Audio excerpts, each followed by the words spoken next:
Good morning, or depending when you're watching this, good afternoon, good evening, or good night. My name's Ross and I was always told I had a voice for radio, and today I'm telling you about Amiibos, but I suppose more importantly, I'm telling you about the characters behind the Amiibos, because as you can see from my lovely wall here, I am somewhat of a fan of these Nintendo Amiibo characters. In a business sense, they are fascinating, but just in a personal sense, they look pretty gosh darned, well, pretty I suppose is the best word to use.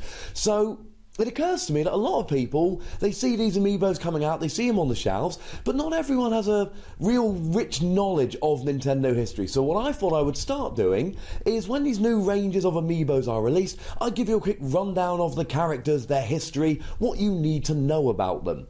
Now, their waves are slightly different in the US and Europe. We are looking at Wave 7 today, or Wave 7 as it is in Europe. If you add Ganondorf and Zero Suit Samus, you make Wave 6 in the US. I'm not looking at those two today. But first, let's start off by looking at number 42, Dr. Mario.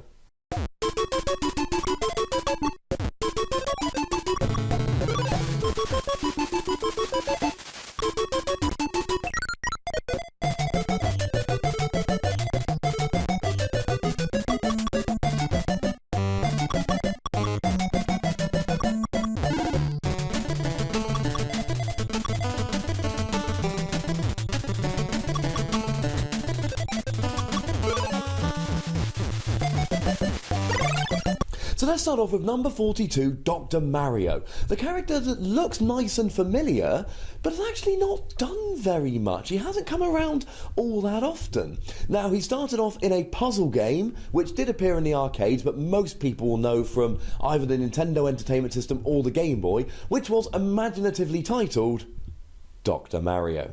Yes, ladies and gentlemen, this was back in the days where Mario randomly popped up as the referee in the Punch-Out games, and when Nintendo released baseball on the Game Boy, it was just, yeah, it's baseball, there's Mario, he's playing baseball, it's fine.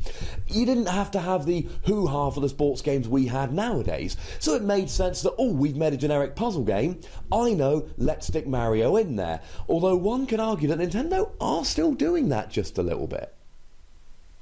Nothing more needs to be said. Now, he did appear as a little cameo role in the Nintendo Monopoly game, not the video game, the board game, and he did appear in a couple of Nintendo comics, but game-wise, now, we have seen reiterations or re-releases of Dr. Mario on basically every console Nintendo has released. We've seen Dr. Mario 64, as well as recent reissues as recent as the Wii and the Wii U.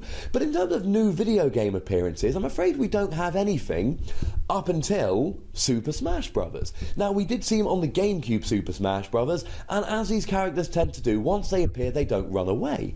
So we had him on the GameCube, and we saw him again on the Wii, and the Wii U and 3DS games, which are, of course, basically joined games. Very, very, very similar versions of what is essentially the same game. And that, ladies and gentlemen, is really pretty much all there is to Dr. Mario.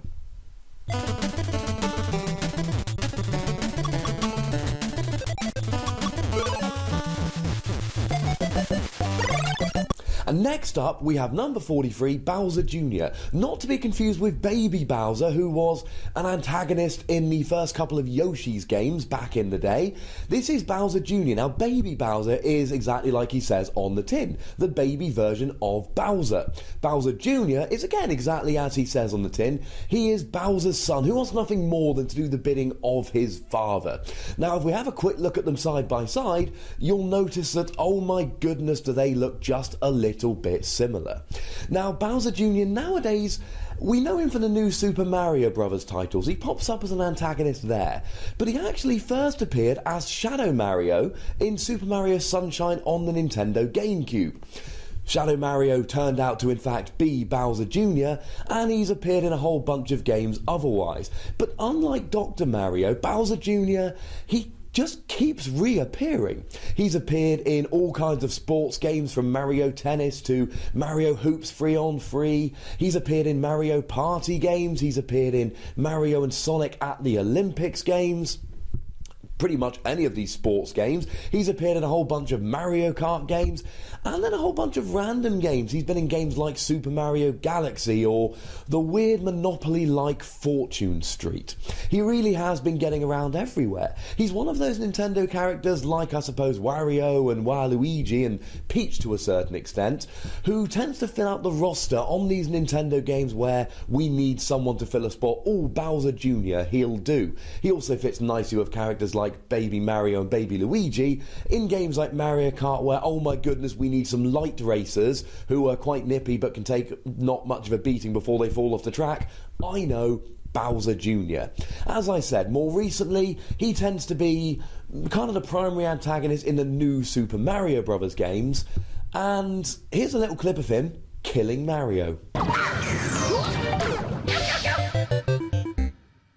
And finally we have number 44, Olimar himself, who did discover the planet of the Pikmins, PNF 404. So I'm wondering if there is some numerical connection there. 44? 404? It is my favourite number, so go Olimar, and it is a beautiful, beautiful amiibo. Now, like Dr. Mario, he doesn't have a huge, I suppose, catalogue of Nintendo games behind him. He appeared in Pikmin, and in Pikmin 2, where he kind of mused about the Pikmins. He's a bit of an intellectual, he told us all about them. But then in Pikmin 3, he was largely absent. He appears as a bunch of data files, leaving notes for the new free explorers in Pikmin 3, but he doesn't have much of a role in the game, although he's slightly playable in some of the modes outside of the story mode. He does appear a little bit in Pikmin 3. My point is, ladies and gentlemen, he is not the main protagonist of that particular game. He's also 4 centimetres tall, so I have no idea how he's going to survive a fight against Bowser or anyone that isn't 4 centimetres tall. But hey-ho, he's got the Pikmin, so maybe that allows him to hold his own. And there really isn't much else to say about Olimar. He's quite recent. I mean, the Pikmin games themselves didn't come out until the GameCube. And outside of Pikmin, Pikmin 2 and Pikmin 3, there really isn't much of a trace of Olimar anywhere other than, of course, in Super Smash Bros. Now, he again didn't come around until the Wii, but like these characters tend to do, he's also now around in the Wii U and he's around in the 3DS.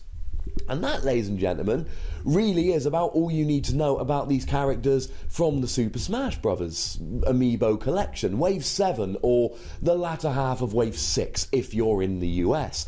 And that shouldn't surprise you, they're on to numbers 42, 3 and 4. A lot of the ones with the really storied histories, your Marios, your Foxes, your Links, etc. They were some of the first ones released. But I like to, I suppose, try and share some of the knowledge I've accumulated through far too many years of playing video games, and certainly there are characters like Marth and Ike who I am embarrassed to say I was not particularly well read on until I went and did a bit of research, despite owning their amiibos.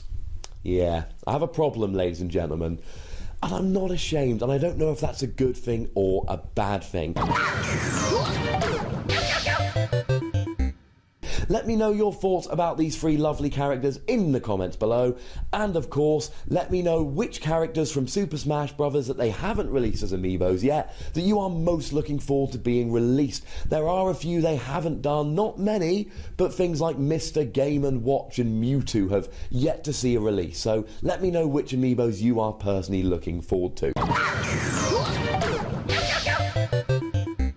And I'll be back with more video game related content, including Pikmin 3. And I'm not going to lie to you, ladies and gentlemen, I've been playing quite a lot of Pikmin 3 lately, and I'm going to share some of that lovely experience with you lovely people. Until next time, look after yourselves. You've been watching Wassy Plays.